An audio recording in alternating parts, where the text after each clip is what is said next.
অবশেষে নতুন স্টেডিয়ামে জয়ের স্বাদ পেল ইন্টার মিয়ামি। আর সেই জয়ের কেন্দ্রবিন্দুতে ছিলেন লিওনেল মেসি। 1 গোল ও 1 অ্যাসিস্টে পোর্টল্যান্ড টিম্বার্সকে 2-0 গোলে হারিয়ে ন্যু স্টেডিয়ামে প্রথম জয় তুলে নিয়েছে মিয়ামি। নতুন ভেন্যুতে আগের 4 ম্যাচে জয়হীন ছিল ডেভিড বেকহামের ক্লাব।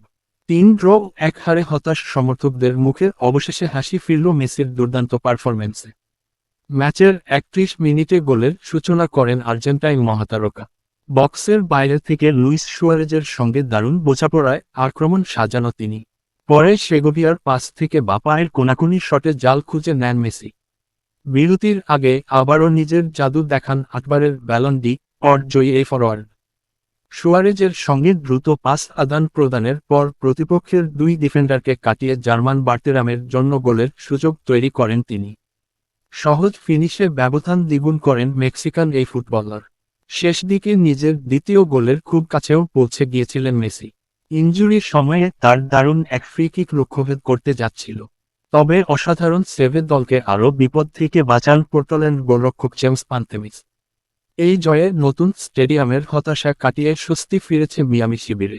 বিশ্বকাপ বাছাই পর্বের আন্তর্জাতিক বিরতির আগে আর একটি ম্যাচ খেলবে তারা। এরপর আর্জেন্টিনা দলে যোগ দেবেন মেসি ও রদ্রিগো ডি পল।